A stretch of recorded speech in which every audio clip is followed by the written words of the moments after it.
Tablet போடுறதா இருக்கட்டும், spray பண்ணுறதா இருக்கட்டும், இல்லை தைலம் தேய்க்கிறதா இருக்கட்டும், அது நிஜமாலே பெயினை க்யூர் பண்ணணும்னு நீங்கள் சொல்லுவீங்களா? இன்ஃபேக்ட் அது ப்ராப்ளத்தை அதிகம் பண்ணோம், அது சிகிச்சை வந்து டிலே பண்ணிடும். ஒரு டயபெட்டிக் பேஷண்ட் அவங்க சுகர் கண்ட்ரோலே ஆகலை, காதுக்கு பின்னாடி ரொம்ப வலி இருக்குது அப்படிங்கிறப்ப அது வந்து அந்த போனை அரிக்கக்கூடிய ஒரு ஸ்கல் பேஸ் ஆஸ்டியோமைலிட்டிஸ். காலைல எஞ்சா மட்டும் இந்த அலர்ஜி இல்லை ஸ்னீசிங், தும்மல் வருது, அடிக்கடி தும்மல் வருதுன்னா. சைனஸ் பொறுத்த வரைக்கும் இதில் வர வலிகள் பார்த்தீங்கன்னா தொட்டாலே இந்த இடத்துல தொட்டாலே அவங்களுக்கு வலிக்கலாம். சில சமயம் அந்த சைனஸ் ப்ராப்ளம் ரொம்ப அதிகமாக இருக்கப்போ அவங்க விஷனில் கூட ப்ராப்ளம் வரக்கூடிய சான்சஸ் இருக்குது. எந்த இடத்துல இருந்தாலும் கொஞ்சம் வெயிட் பண்ணாலும் தூங்குவாங்க, ஆஃபீஸில் தூங்குவாங்க, சம்டைம்ஸ் ட்ரைவ் பண்ணுறப்ப கூட தூங்குவாங்க. அப்ஸ்ட்ரக்டிவ் ஸ்லீப் அப்னியா, ஓஎஸ்ஏங்கிற ஒரு நோயோட அறிகுறி. இயர்ஸ் செட்டோடது உள்ளே இருக்கிறது வெளிக்காது, அதுக்குள்ளே உள்ளது நடுக்காதில் ஒரு சின்ன 3 போன்ஸ் இருக்குது, அதுக்குள்ளே ஒரு நத்தெலும் மாதிரி இருக்குது, அதுக்குள்ளே சின்ன சின்ன ஃபைன் ஃபைபர்ஸ் இருக்குது. ஸோ நீ யூஸ் பண்ணுற ஃபோனோட ஹெட்செட்டோட லவுட்னஸ், டியூரேஷன் காக்லியல் நரம்புகளே அஃபெக்ட் பண்ணும். காட்டன் பட்ஸ் யூஸ் பண்ணுறது எந்த அளவுக்கு ஹார்ம்ஃபுல் அப்படின்னு நீங்கள் சொல்லுங்கள்? ஃபஸ்ட்டு உங்களுக்கு எந்த சிம்டமே இருக்காது, பட் அவங்க வந்து காதை க்ளீனாக வச்சுக்கணும்னு நினைப்பாங்க, க்ளீன் பண்ணுவாங்க. ஆனால் அவங்க நினைக்கிறது நடக்கிறது இல்லை, அதுக்கு மாறாதான் நடக்குது. என்னென்னா, so what really causes the infection while you travel? தண்ணி பார்த்து குடிக்கிறப்ப நம்ம அது 20 மினிட்ஸ் பாயில் பண்ணி ஆற வச்சு குடிக்கிறது தான் நல்ல ஒரு ஐடியல் இதாக இருக்கும்.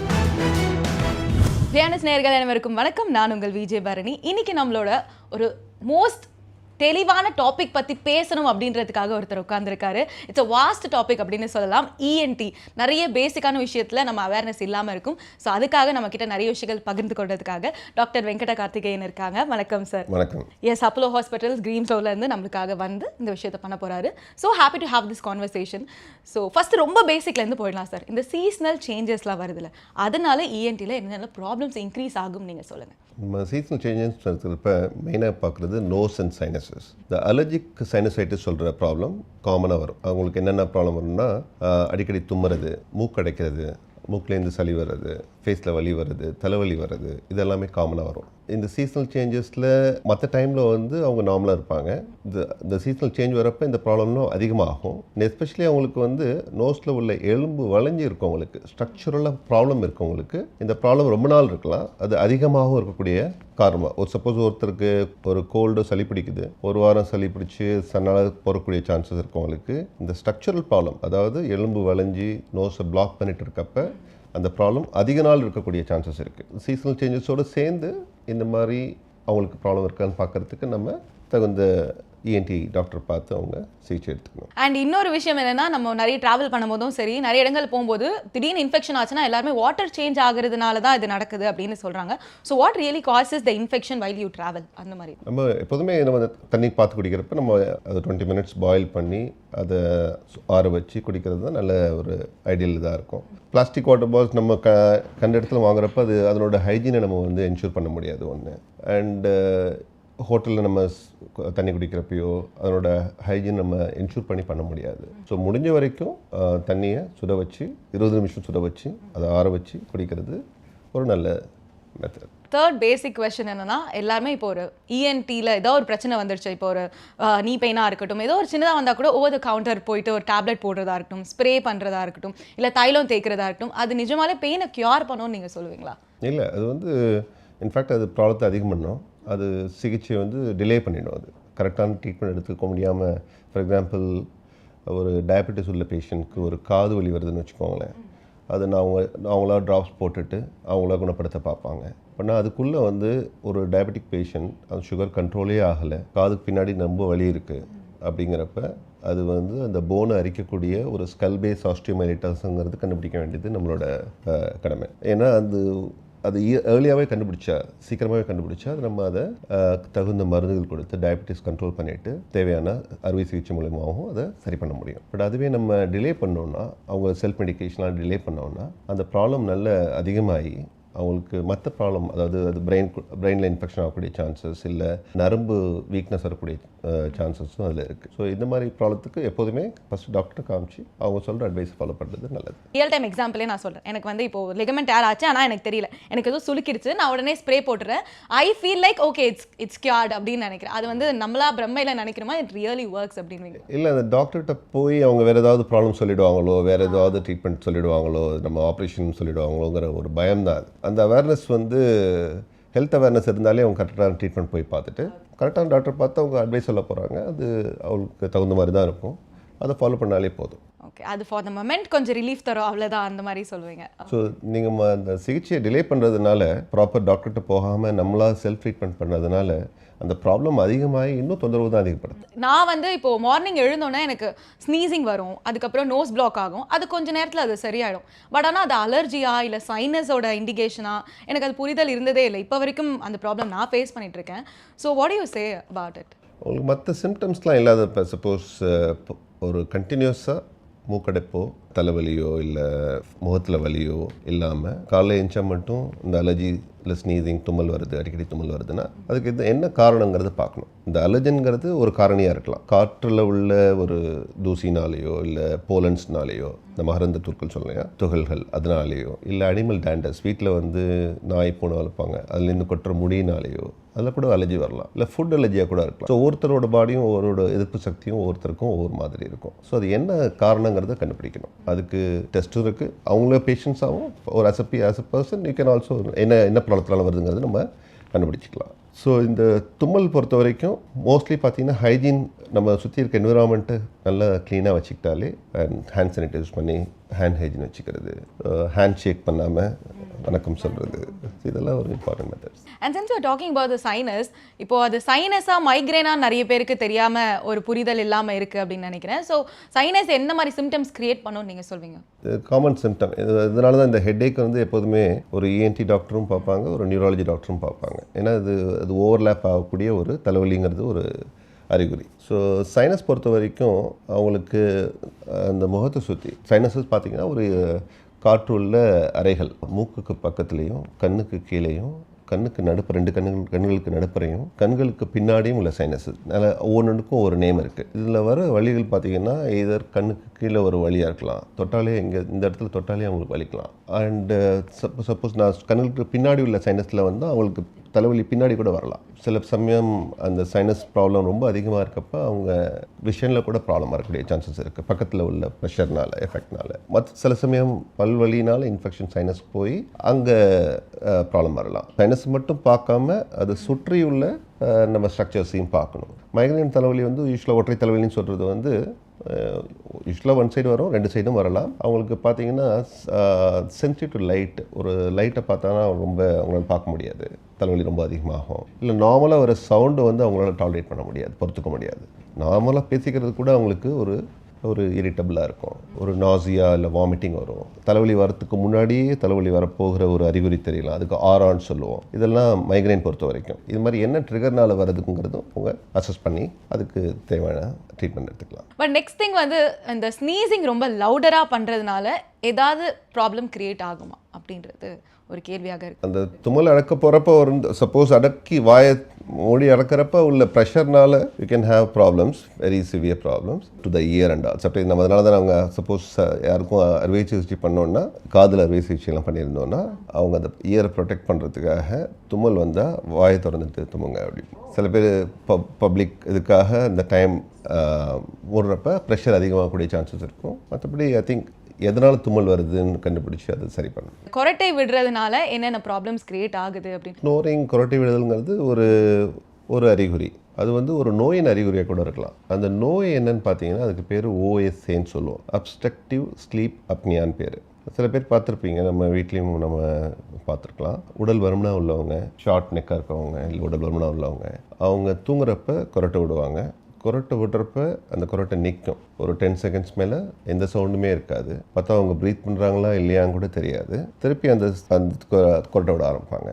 இந்த சைக்கிள், கொரட்டை விடுறது, ப்ரீதிங் ஸ்டாப் ஆகுறது, திருப்பி கொரட்டை விடுறது, இது மாறி மாறி வந்துகிட்டே இருக்கும். அந்த கொரட்டை விடுற நிறுத்தல் நேரத்தை வந்து நம்ம அப்னியான்னு சொல்லுவோம். ஸோ இந்த அப்னியாங்கிறது திருப்பி அடிக்கடி வந்துட்டுருக்கப்ப அவங்களோட ஆக்சிஜன் உள்ளே போகிற கெப்பாசிட்டி ரொம்ப கம்மியாகும். ஸோ உடம்புக்கு எவ்வளோ தேவையோ ஆக்சிஜன் போகணுமோ அது போகாது. ஸோ ஆக்சிஜன் போகாதப்ப அந்த கார்பன் டை ஆக்சைடு பில்டப் ஆகி பிரெயினை ஸ்டிமுலேட் பண்ணி அவங்கள முழிக்க வைக்கும். ஸோ இது அடிக்கடி நடக்கும். ஸோ இது ஒரு இரவு இல்லை, ஒரு மாதம் இல்லை, பல வருடங்களாக இருக்கிறப்ப அதனால் நிறைய ரியாக்ஷன்ஸ், கெமிக்கல் ரியாக்ஷன் வரும், மெட்டபாலிக் ப்ராப்ளம் வரும். சயின்டிஃபிக் ஸ்டடீஸில் இந்த obstructive sleep apnoea it's an independent risk factor. இதுக்கு ஒரு ரிஸ்க் ஃபேக்டர் எதுக்குன்னு பார்த்தீங்கன்னா எல்லா ப்ராப்ளத்துக்குமே, diabetes, hypertension, cholesterol, cardiovascular problem, heart related heart attacks, stroke, எல்லாத்துக்குமே one of the risk factors is obstructive sleep apnoea. இது ஒரு நாளில் வர்றது இல்லை, பல வருடங்களாக இருக்குது அந்த ப்ராப்ளம். இந்த வரக்கூடிய காரணங்கள் பார்த்தீங்கன்னா சில பேருக்கு யங் ஏஜ்லேயே வருது, ஹார்ட் அட்டாக் வருதுன்னா அது ஒன் ஆஃப் த ரிஸ்க் ஃபேக்டராக இருந்திருக்கலாம். ஸோ அதையும் நம்ம அசஸ் பண்ண வேண்டியது ப்ராப்ளம். ஸோ ஸ்னோரிங்கை பொறுத்த வரைக்கும் அது ஒரு அறிகுறி. அதனோட நோய் அப்ஸ்ட்ரக்டிவ் ஸ்லீப் அப்னியா இருக்குங்கிறது நம்ம செக் பண்ணணும். அது நம்ம ENT ஸ்பெஷலிஸ்ட்டு வந்தீங்கன்னா கண்டிப்பாக அதை அசஸ் பண்ணிடலாம் ஈஸியாக. காமனாக பண்ணுறது வந்து ஸ்லீப் ஸ்டடின்னு சொல்லிட்டு இப்போ வந்து அவங்கவுங்க வீட்லேயே பண்ணலாம் அந்த ஸ்லீப் ஸ்டடியை. அந்த ஒரு போர்ட்டபிள் மெஷின் தான், டெக்னீஷியன் வந்து கனெக்ட் பண்ணிவிட்டு அடுத்த நாள் வந்து ஒரு ரிப்போர்ட் கொடுத்துருவாங்க. அதில் தெரிஞ்சிடும் அது மைல்டு ஸ்லீப் அப்னியாவா இல்லை மாடரேட்டா இல்லை சிவியரான்னு தெரிஞ்சிடும், கிரேடை பொறுத்து இருக்குது. அவங்க பார்த்தீங்கன்னா காமன் ப்ராப்ளம் அவங்களுக்கு வந்து டே டைம் ஸ்லீப்பினஸ். கால நேரத்தில் தூங்குவாங்க, எந்த இடத்துல இருந்தாலும் கொஞ்சம் வெயிட் பண்ணாலும் தூங்குவாங்க, ஆஃபீஸில் தூங்குவாங்க, சம்டைம்ஸ் ட்ரைவ் பண்ணுறப்ப கூட தூங்குவாங்க. அதுக்கு மெயின் ஒன்று நான் சொன்ன இந்த அப்னியா, ரெண்டாவது இந்த டே டைம் ஸ்லீப்னஸ், ரெண்டுமே அப்ஸ்ட்ரக்டிவ் ஸ்லீப் அப்னியா, OSAங்கிற ஒரு நோயோட அறிகுறி. இந்த CPAP யூஸ் பண்ணாதனாலே அவங்களோட அவேர்னஸ் நல்லா அதிகமாகிடும். அவங்க விழிப்புணர்ச்சியோடு இருப்பாங்க, நல்லா ஃப்ரெஷ்ஷாக இருப்பாங்க, நல்லா ஆக்டிவாக இருப்பாங்க. அவங்க that changes the lifestyle. So structural problem உள்ளவருக்கு நம்ம மல்டி லெவல் சர்ஜரி, ஒவ்வொரு லெவல்லையும் நம்ம சர்ஜரி பண்ணலாம். என்ன ப்ராப்ளம்னா நம்ம இந்த எலும்பு வளையிறது வந்து சின்ன வயசுலேயே நடக்குது, டீனேஜில் நடக்குது. பட் இப்போ அவங்க சொல்லுவாங்க எலும்பு வளைச்சிக்கா டாக்டர் எனக்கு ரொம்ப நாளாவே இருக்குது டாக்டர், அது இப்போ நீங்கள் சொல்கிறீங்க அதுதான் ப்ராப்ளம் சொல்கிறீங்க. அது காரணம் இல்லை.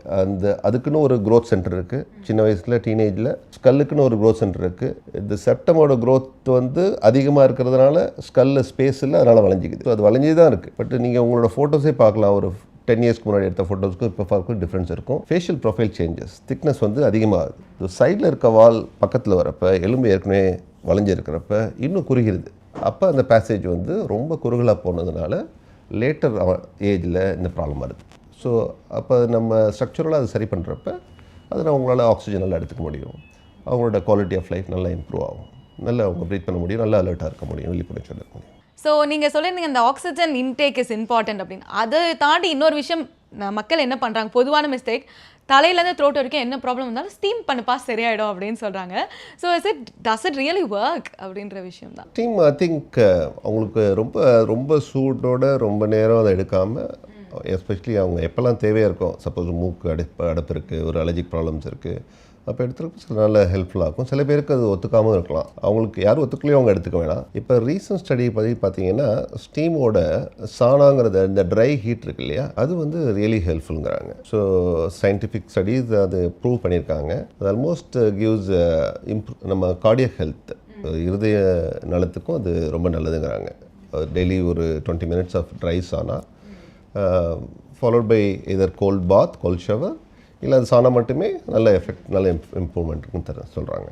ஸோ எது சூஸ் பிட்வீன் சானா ஸ்டீம் பார்த்தீங்கன்னா சானா ஒரு நல்ல ஆப்ஷன், நல்ல சானாவே இருந்துக்கலாம். அண்ட் அடுத்த வாஸ்ட் டாபிக் வந்து அபவுட் த இயர்ஸ்.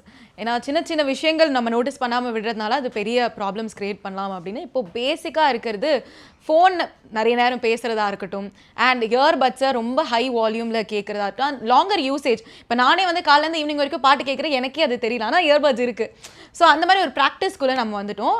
அது எந்த அளவுக்கு டேமேஜ் க்ரியேட் பண்ணும் அப்படின்னு நீங்கள் சொல்லுங்கள். நீங்கள் அந்த டேமேஜ் வந்து நீங்கள் அப்படி நான் சொல்கிறதுனால அது உங்களுக்கு அந்த இம்பேக்ட் தெரியாது. நீங்கள் எப்படி அதை எடுத்துக்கணுன்னா, உங்களுக்கு வெளிக்காது, நீங்கள் போடுற அந்த ஹெட்செட்டோட இயர்ஸ் செட்டோடது உள்ளே இருக்கிறது வெளிக்காது, அதுக்குள்ளே உள்ளது நடுக்காதில் ஒரு சின்ன 3 போன்ஸ் இருக்குது, அதுக்குள்ளே ஒரு நத்தை எலும்பு மாதிரி சின்னதாக ஒரு நத்தை எலும்பு மாதிரி இருக்குது, அதுக்குள்ளே சின்ன சின்ன ஃபைன் ஃபைபர்ஸ் இருக்குது. ஸோ நீங்கள் யூஸ் பண்ணுற ஃபோனோட ஹெட்செட்டோட லவுட்னஸ், டியூரேஷன், அந்த நம்பர் ஆஃப் செல்ஸ் இந்த நத்தைக்குள்ள எலும்புகள், காக்லியால் நரம்புகளே அஃபெக்ட் பண்ணும். எவ்வளோ இன்டென்சிட்டி யூஸ் பண்ணுறீங்களோ, எவ்வளோ டியூரேஷன் யூஸ் பண்ணுறீங்களோ அவ்வளோ பாப்புலேஷன் டேமேஜ் ஆகும். இந்த கார்லேஷன் நீங்கள் வச்சுக்கிட்டாலே நீங்கள் அதை தூரமாக எடுத்து வைக்க பார்ப்பீங்க.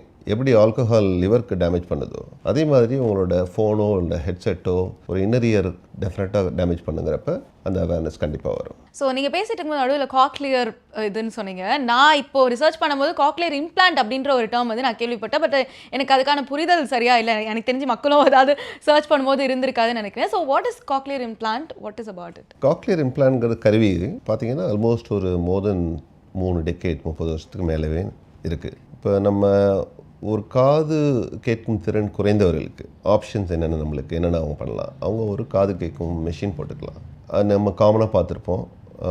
எல்இ பீப்புளோ முதியவர்கள் வந்து அவங்களுக்கு காது கேட்கும் திறன் கம்மியாகிறப்ப அந்த ஹியரிங் எய்ட் யூஸ் பண்ணுவாங்க, காது கேட்கும் கருவி யூஸ் பண்ணுவாங்க. பட் அந்த காது கேட்கும் கருவியோட ஃபங்க்ஷன் என்னன்னு பார்த்தீங்கன்னா, ஒரு சவுண்ட் ஒருத்தர் பேசுகிறாங்க, நான் சொன்ன மாதிரி வெளிக்காது, நடுக்காது, உள்காது, அதில் உள்ள நரம்புகள் அதுலேருந்து பெரிய காது நரம்பு மூளைக்கு போய் மூளையில் காது கேட்கும் அந்த இடம் இருக்கு இல்லையா, அந்த கார்டெக்ஸில் போய் ரெஜிஸ்டர் ஆகி அப்போ தான் நம்மளுக்கு அது நான் பேசுகிறதும் நீங்கள் பேசுகிறதும் ஒருத்தருக்கு ஒருத்தர் கேட்கும்.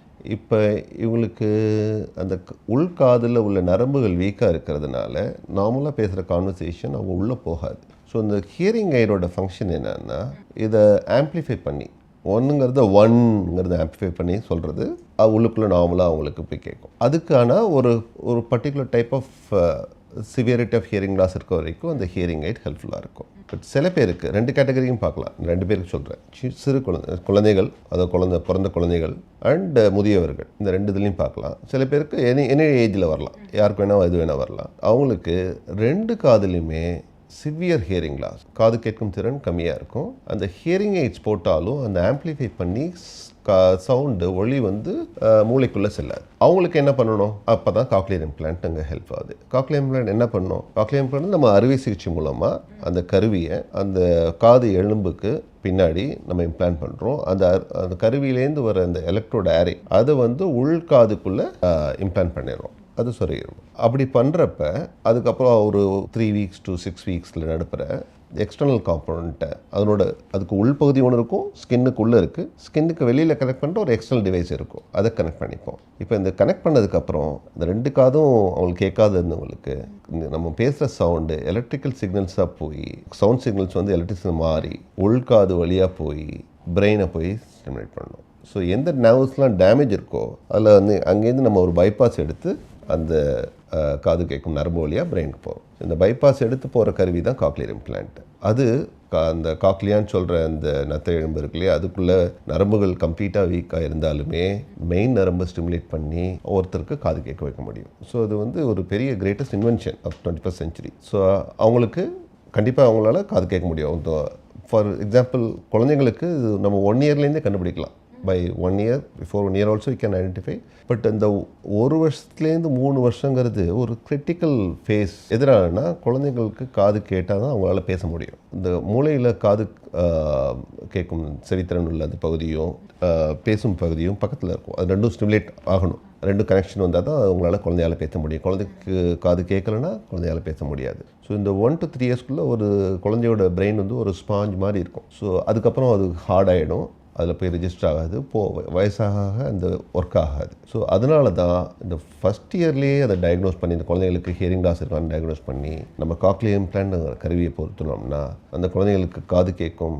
காது கேட்குறதுனால அந்த பேசும் ஏரியாவுக்கு கனெக்ஷன் ஆகும், குழந்தைங்களால பேசவும் முடியும். ஸோ எஸ்பெஷலி ஃபார் முதியவர்களுக்கு அவங்க ஹியரிங் எய்ட்ஸ் பெனிஃபிட் ஆகலைன்னா கண்டிப்பாக அவங்களுக்கு காக்லியர் இம்ப்ளான்ட்னால உபயோகம் இருக்குமாங்கிறத நம்ம யோசிக்கணும். இது வெஸ்ட்டில் அமெரிக்கா யூரோப்லாம் வெரி காமன். என்னென்னா அவங்க 70-80 வயசு இருக்கவங்களுக்கு ஹியரிங் எய்ட்ஸில் அவங்களுக்கு பெனிஃபிட் இல்லை, 2 காதுலையும் அவங்களுக்கு கேட்க முடியலன்னா அவங்க 2 காதுலையும் காக்லியர் இம்ப்ளான்ட் போட்டுட்டு நார்மல் லைஃப் லீட் பண்ணுவாங்க. அவங்களால சோஷியல் என்விரான்மெண்ட், இதை ஒரு கல்யாணம் ஃபங்க்ஷன், ஒரு சினிமா பார்க்குறது, எல்லாரோட சேர்ந்து நண்பர்களோட சேர்ந்து பேசுகிறது, அவங்களோட அந்த லோக்கோமோஷன் அவங்களோட நடக்கிறதெல்லாம் கூட கம்மியானாலும் காது கேட்கும் திறனும் கண் பார்வையும் இருந்தாலே அவங்களோட சோஷியல் ஆக்டிவிட்டி நல்லா இம்ப்ரூவ் ஆகும். அதுக்கு cochlear implant is a real ஒரு வரம் சொல்லலாம். ஆனால் இன்னொரு டவுட்டும் வரும் இல்லையா சார், அது சேஃபாக இருக்குமா அப்படின்ற ஒரு கேள்வி. ஏன்னா இன்டர்னலாக அதை பொறுத்து போகிறோம் அப்படின்னு சொல்லும் போது அந்த ஒரு பயமும் இருக்கும் மக்களுக்கு. So what you want to say? கண்டிப்பாக அதுதான் நம்ம இந்த காக்லியர் இம்ப்ளான்ட் கருவி வந்து ஒரு நிறைய ப்ராசஸிங் டெக்னாலஜி செக் அப்புறம் தான் அது வெளியில் மார்க்கெட்டே வரும். அதனால தான் அது எக்ஸ்பென்சிவ் கூட. வந்ததுக்கப்புறம் அது நம்ம அதை பொருத்தக்கூடிய டெக்னிக் அது வந்து ஸ்டாண்டர்டைஸ் பண்ணியாச்சு. ஸோ இது வரைக்கும் இந்த நான் சொன்ன மோர் தென் 30 வருஷத்துக்கு மேலே உள்ள பேஷண்ட் பெனிஃபிட் பண்ணி அவங்க நிறைய குழந்தைங்க ஆப்ரேட் பண்ணாங்கன்னா இன்றைக்கி நல்ல வேலையிலையும் நல்ல இதுலேயும் அவங்க சக்ஸஸ்ஃபுல்லாக இருக்காங்க. அதுவே ஒரு ப்ரூஃப். காட்டன் பட்ஸ் யூஸ் பண்ணுறது எந்த அளவுக்கு ஹார்ம்ஃபுல் அப்படின்னு நீங்கள் சொல்லுவீங்க? ஃபஸ்ட்டு அவங்களுக்கு எந்த சிம்டமே இருக்காது, பட் அவங்க வந்து காதை க்ளீனாக வச்சுக்கணும்னு நினைப்பாங்க, க்ளீன் பண்ணுவாங்க. ஆனால் அவங்க நினைக்கிறது நடக்கிறது இல்லை, அதுக்கு மாறாதான் நடக்குது. என்னென்னா வெளிக்காதோட அமைப்பு பார்த்தீங்கன்னா நீங்கள் ஒரு பட்ஸை வச்சு பண்ணுறப்ப அதை உள்ளுக்குள்ளே தான் தள்ளுவீங்க. உள்ளுக்குள்ளே தள்ளுறப்ப ஒரு குறுகிய பாதையில் போய் அக்குமுலேட் ஆகும். அதில் வாட்டர் சேர்ந்துக்கிட்டுனா, தண்ணீர் சேர்ந்துக்கிட்டுனா அது இன்ஃபெக்ஷன் வரும். இன்ஃபெக்ஷன் வந்து அதனால் ப்ராப்ளம் அதிகக்கூடிய சான்சஸ் இருக்குது. ஸோ நம்ம வேக்சின் வந்தாலே சரி, யாருக்கெல்லாம் நிறைய வேக்ஸ் ப்ரொடியூஸ் பண்ணுறாங்களோ அவங்க ஒரு doctor 6 months 1 year ENT doctor பார்த்துட்டு க்ளீன் பண்ணாலே அது ஒரு நல்ல விஷயம். வேக்ஸ் யூஸ் பண்ணோன்னா அது ப்ராப்ளம் தான் கொண்டு முடியும். நீங்கள் எடுக்கிறப்ப வெளியே வரப்போ கொஞ்சம் இது வந்த மாதிரி இருக்கும், ஆனால் உள்ளே தான் நம்ம புஷ் பண்ணியிருப்போம்.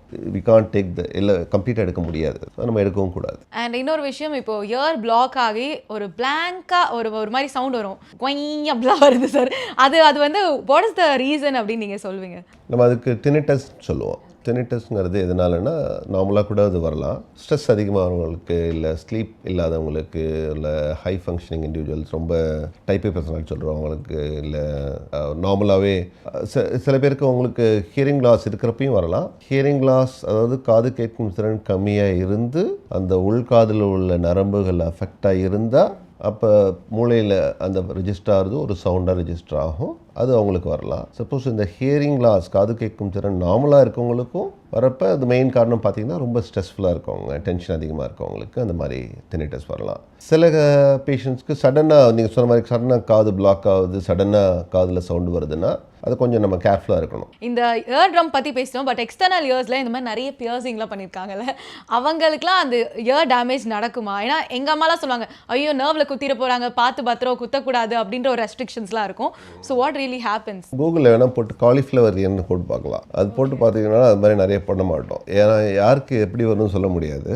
பட் இது இந்த காட்லேஜ்னு இருக்கிறது வந்து இந்த குருத்தெலும்புன்னு சொல்லுவோம். இந்த குருத்தெலும்பு இல்லாத பகுதியிலையும் குத்துறப்ப அங்கேருந்து இன்ஃபெக்ஷன் பரவி அந்த குருத்தெலும்பு அஃபெக்ட் பண்ணக்கூடிய சான்சஸ் இருக்குது. அந்த குருத்தெலும்பு அஃபெக்ட் ஆனிச்சுன்னா அந்த பிக்சர் வரும். காலிஃப்ளவர் எப்படி அந்த ப்ரொஜெக்ஷன் இருக்கோ அது மாதிரி ஆகக்கூடிய சான்சஸ் இருக்குது. அந்த இன்ஃபெக்ஷன் அங்கே பரவினாலே அந்த இயரோட ஸ்ட்ரக்சர் சேஞ்ச் ஆகக்கூடிய சான்சஸ் இருக்குது. ப்ராப்பராக ஹைஜீனிக்காக ஆக்சுவல் இந்த கீழே பண்ணுற போர்ஷன், லொபியூல் சொல்கிற போர்ஷன் வந்து சேஃபாக. Anything beyond that multiple year piercing should be avoided. அதை அவாய்ட் பண்ணுறது நல்லது. ஏன்னா இப்போ கரண்ட் ட்ரெண்ட் இங்கே உள்ளே குத்துறதாகட்டும், இப்போ வெளியே இந்த இயர்ஸ் தாண்டி உள்ளே இருக்க செக்மெண்ட்ஸ் எல்லாருக்குமே அது கண்டிப்பாக நான் வந்து கூடாது சொல்லுவேன். நான் சொன்ன ஒரே காரணம் வந்து அந்த காட்லேஜில் இன்ஃபெக்ஷன் வரக்கூடிய சான்சஸ் அதிகம்.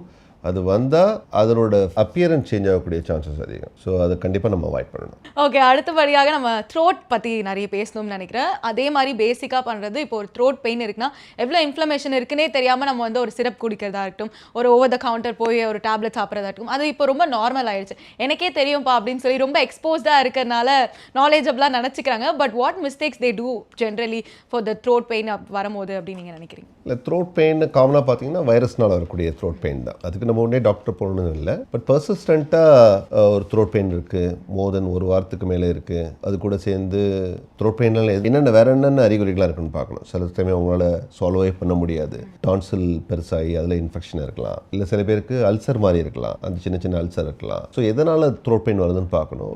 ஒரு நார்மல் ஒரு கோல்டு வருது, மூக்கில் சளி வருது, இல்லை தும்மல், அலர்ஜி, வைரல் இன்ஃபெக்ஷன்ஸ், அது மாதிரி வந்து ஒரு த்ரோட் பெயின் இருக்கப்போ யூஸ்வலாக ஒரு 1 week 5 days to 1 week settle ஆகிடும். நம்ம யூஸ்வலாக பேரஸ்டமால் இந்த மாதிரி இது மவுத் வாஷஸ் பண்ண சரியாயிடும். பட் அதிகமாக இருக்கவங்களுக்கோ, இல்லை சிம்டம்ஸ் ரொம்ப சிவியராக இருக்கவங்களுக்கோ, இல்லை நான் சொன்ன மற்ற சிம்டம்ஸ்லாம் டான்சிலில் சிவியர் பெயின் இருக்குது, சாப்பிடவே முடியல, இது கணைக்கட்டிகள் எல்லாமே இருக்குன்னா உடனே அவங்க டாக்டர் பார்க்கணும்.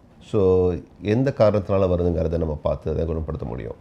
Self medication always should be avoided. அதை வந்து நான் துவைக்கிறது நல்லது. அண்ட் இன்னொரு விஷயம், இப்போ த்ரோட் பெயின் வருது, இரிட்டேட்டிங்காக இருக்குது அப்படின்னா நம்ம வந்து ஹாட் வாட்டர் குடிக்கிறோம். எனக்கு நிறைய வாட்டி டவுட் இருந்திருக்கு, ஆல்ரெடி இன்ஃப்ளமேட் ஆகிருக்கே, அதில் சூடாக நம்ம தண்ணி ஊற்றுறோமே, அது கரெக்டாக தப்பா அப்படின்ற ஒரு கேள்வி இருந்திருக்கு.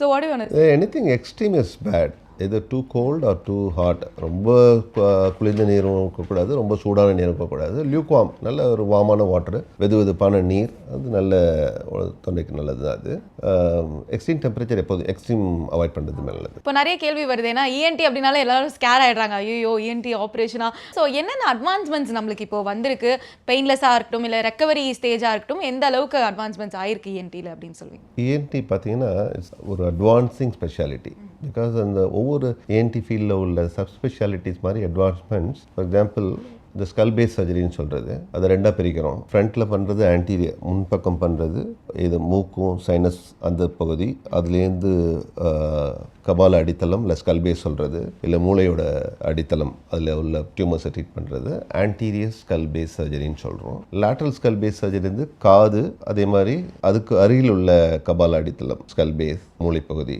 அதில் வர கட்டிகளையும் ப்ராப்ளத்தையும் நம்ம சால்வ் பண்ணுறதுக்கு லேட்ரல் ஸ்கல் பேஸ் சர்ஜரின்னு சொல்கிறோம். ஸோ இப்போ இதுக்கு என்ன அட்வான்டேஜஸ்னால், இந்த மாதிரி ப்ராப்ளத்தை சப்போஸ் இங்கே ஒருத்தருக்கு செரிப்ரோஸ்பைனல் ஃப்ளூயிட் லீக்குன்னு சொல்கிற ஒரு கண்டிஷன் இருக்குது. அதாவது மூளை இருக்குது, மூளையை சுற்றி ஒரு கவரிங் இருக்குது, அந்த கவரிங்குள்ளே ஒரு நீர் இருக்குது, அதுக்கு பேர் செரிப்ரோஸ்பைனல் ஃப்ளூயிட் சொல்லுவோம். அது ஒரு க்ளோஸ்டு ஸ்பேஸில் இருக்கும், அது வெளியில் லீக் ஆகக்கூடாது. சில பேருக்கு டேப் மாதிரி நோஸ் வழியாக கொட்டும், அதுக்கு பேர் சிஎஸ்எஃப் ரைனரியான்னு பேர். அந்த சிஎஸ்எஃப் ரைனரியா வந்தால் அதை நம்ம உடனடியாக சரிப்படுத்தணும். ஏன் சரிப்படுத்தணும்னா, இன்ஃபெக்ஷன் வெளியிலேருந்து உள்ளே போய் மூளையை அஃபெக்ட் பண்ணக்கூடிய சான்சஸ் இருக்குது. மெனிஞ்சைட்டிஸ்னு ஒரு கண்டிஷன் வர சான்ஸ் இருக்குது. இப்போ இந்த ஸ்கல் பேஸ் சர்ஜரி வந்ததுக்கப்புறம் team of ENT surgeon and neuro surgeon 2 பேரும் சேர்ந்து நோஸ் வழியாகவே போய் எங்கேருந்து லீக் வருதோ அதை நம்ம சீல் பண்ணிடுறது. ஸோ இப்போ நம்ம அந்த பெரிய அட்வான்ஸ்டு நியூரோ சர்ஜரி ப்ரொசீஜர் தேவையில்லை.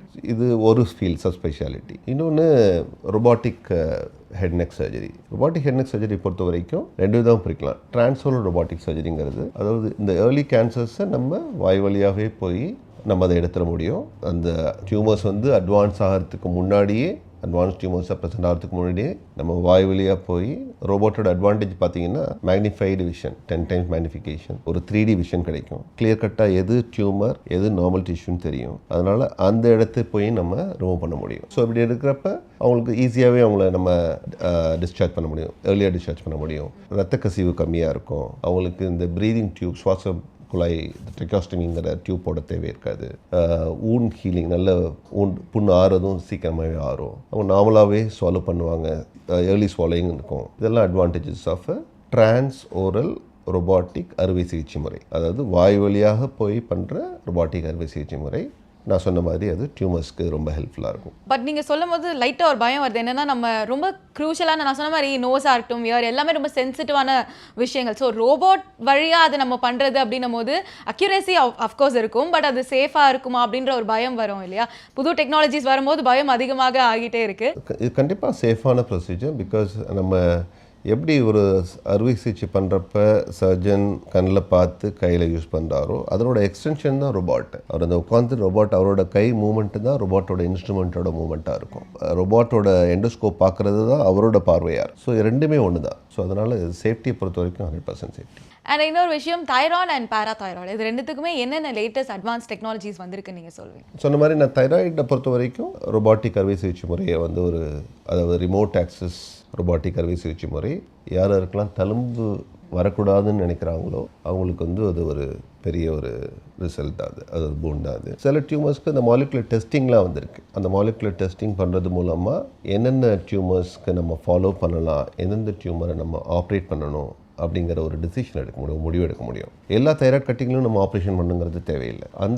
அந்த டிசிஷன், அந்த முடிவு எடுக்கிறதுக்கு டெஸ்ட்ஸில் வந்திருக்கு. அதே மாதிரி பேரதைராய்டு பொறுத்த வரைக்கும் தைராய்டு கிளாண்டுக்கு பின்புறம் உள்ள ஒரு ஏரியாவில் ஒரு 4 சின்ன பட்டாணி மாதிரி இருக்க சைஸில் உள்ள கிளாண்டு தான் பேரதைராய்டு கிளாண்ட். அந்த 4 கிளாண்டு பண்ணுற வேலைகள் பார்த்தீங்கன்னா கால்சியம்ஸ் அதுலேருந்து தான் வருது, பேரத்தார்மோன்கிறது அதுலேருந்து தான் வருது. அந்த பேரத்தார்மோன் தான் கால்சியம் மெட்டபாலிசத்தை சப்போர்ட் பண்ணுது. ஸோ சில பேருக்கு அந்த 4 கிளாண்டில் ஏதாவது ஒரு கிளாண்டு ஸ்வெல்லிங் வந்து அந்த பேரத்தார்மோனோட லெவல் அதிகமாகும். அந்த பேரத்தார்மோன் போய் போனில் இருக்க கால்சியத்தெலாம் வெளியில் எடுத்து பிளட்டு கொண்டாந்துடும். அதனால் பிளட்டில் கால்சியம் பண்ணிங்கன்னா கால்சியம் லெவல் அதிகமாக இருக்கும். அவங்களுக்கு வந்து இதெல்லாம் நம்ம இப்படி சொல்கிறோம், அவங்களுக்கு வரவங்க வந்து ஒரு ஃப்ராக்சரோடு வருவாங்க, மல்டிபிள் ஃப்ராக்சரோடு வருவாங்க. ஆப்போசிட் சைட்லேருந்து பார்க்குறப்ப என்ன காரணம்னு தெரியாது. கிட்னி ஸ்டோன்ஸோடு வருவாங்க. ஏன்னா கால்சியம் நிறையா இருக்கிறனால நிறைய கிட்னி ஸ்டோன்ஸ் இருக்கும், மல்டிபிள் ஃப்ராக்சர்ஸ் இருக்கும், சைக்கலாஜிக்கல் டிஸ்டர்பன்சஸ் இருக்கலாம், வயிற்று வலி வரலாம். சில சமயம் இதை நம்ம டெஸ்ட் பண்ணலாம், பேரத்தார்மோன் கால்சியம் டெஸ்ட் பண்ணாமல் இருந்தோம்னா என்ன காரணத்தில் வருதுன்னு சொல்ல முடியாது. பட் இது பண்ணி பார்க்குறப்ப பேரதைராய்டு பிடிஹெச் அதிகமாக இருக்கும், கால்சியம் அதிகமாக இருக்கும். நம்ம அடுத்த ஸ்டெப் அதுக்குன்னு ஒரு ஸ்பெஷல் ஸ்கேன் இருக்குது, அதை பண்ணோன்னா அதில் லைட்டப் ஆகும், எந்த கிளாண்ட்லேருந்து வருதுன்னு தெரிஞ்சிடும். அந்த சின்ன ஒரு பட்டாணி மாதிரி இருக்கிற கிளாண்டை நம்ம எடுத்து அந்த டியூமரை எடுத்தோன்னா அது மற்ற எல்லா ப்ராப்ளமும் சால்வ் ஆகிடும், பாடியில் எல்லா ப்ராப்ளமும் சால்வ் ஆகும். அதுதான் அட்வான்சஸ் இன் பேரதைராய்டு சர்ஜரி. அண்ட் இன்னொரு விஷயம் நான் கேட்க வேண்டியது, இது ஃபைனல் கொஸ்டின் அப்படின்னே சொல்லலாம். இப்போது இஎன்டி ஹெல்த் நல்லா இருக்கிறதுக்கு 3 டிப்ஸ் நீங்கள் வந்து மக்களுக்கு கொடுப்பீங்க அப்படின்னா என்ன சொல்லுவீங்க? இஎன்டி ஹெல்த் ஃபஸ்ட்டு வந்து ஐ திங்க் இயர் எடுத்துட்டோம்னா நம்ம சவுண்டை பொறுத்த வரைக்கும் எங்கெல்லாம் சவுண்ட் அதிகமாக இருக்கோ அந்த பிளேசஸ் அவாய்ட் பண்ணுறது. Loud speakers, amplifiers, DJ parties அதுலேருந்து தூரமாக இருக்கிறது நல்லது. ஹெட்ஃபோன்ஸ் அது கம்மியாக யூஸ் பண்ணுறது நல்லது. டியூரேஷன் எவ்வளோ கம்மியாக டைமும் கம்மி வால்யூம் பெட்டர். அது வந்து inner ear health. For nose பொறுத்த வரைக்கும் உங்களுக்கு நான் சொன்ன மாதிரி அந்த அப்பர் ஏர்வே அப்ஸ்ட்ரக்ஷன் அடைப்பு இருந்தால் அதை ப்ராப்பராக எவாலுவேட் பண்ணி அது சரி பண்ணுறது. நாட் ஃபார் இப்போதைக்கு இல்லை, ஈவன் 20-30 வருஷத்துக்கு பின்னாடி வரக்கூடிய ப்ராப்ளத்தை கூட அது சால்வ் பண்ணணும். யங் ஏஜ்லேயே அது ப்ராப்ளம் இருந்தால் சரி பண்ணிக்கிறது. 3வது த்ரோட்டை பொறுத்த வரைக்கும் நம்ம சில சிம்டம்ஸ்லாம் இருக்குது, அதை நம்ம முன்னாடியே தெரிஞ்சுக்கிட்டால் நம்ம ப்ரீ கேன்சரஸ் சொல்கிற கேன்சர் வரதுக்கு முன்னாடி வர அறிகுறிகள்லாம் நம்ம ஏர்லியாகவே நம்ம தெரிஞ்சுக்கிட்டோம்னா நம்ம முதலே சிகிச்சை எடுக்க முடியும். ஃபஸ்ட்டு நம்ம இயர் பொறுத்த வரைக்கும் நம்ம ஹெட்செட் யூஸ் பண்ணாமல் இருக்கிறது, ஒன்று வால்யூம் அதிகம் வச்சு கேட்காம இருக்கிறது, இல்லை நிறைய நேரம் யூஸ் பண்ணாமல் இருக்கிறது, எவ்வளோ கம்மியாக வச்சு கேட்க முடியுமோ 60% வால்யூம் வச்சு கேட்குறது ஒரு சேஃபான மெத்தட். அது ஒரு ரூல் எடுத்துக்கலாம். நோஸ் பொறுத்த வரைக்கும் அலர்ஜன்ஸ் எக்ஸ்போஷர், சப்போஸ் ஒருத்தருக்கு அலர்ஜி இருக்குன்னா எதனால் அலர்ஜன் காரணிங்கிறதுக்கு அவாய்ட் பண்ணுறதுக்கு சுற்றுப்புறத்தை தூய்மையாக வச்சுக்கிறது, ஹேண்ட் ஹைஜீன் வச்சுக்கிறது, நம்ம கை கழுவி அதுலேருந்து இன்ஃபெக்ஷன் வராமல் தடுக்கிறது. அண்ட் த்ரோட்டை பொறுத்த வரைக்கும் நம்ம மெயினாக பார்த்தீங்கன்னா அதிகம் கத்தாமல் இருக்கிறது, அதிகம் பேசாமல் இருக்கிறது, லவுட் பேசாமல் இருக்குது. சப்போஸ் கோல்டாக இருக்கிறப்ப அதிகம் அதை ஸ்ட்ரெயின் பண்ணாமல் இருக்கிறது, இதெல்லாமே மெயினாக ஹெல்ப்ஃபுல்லாக இருக்கும்.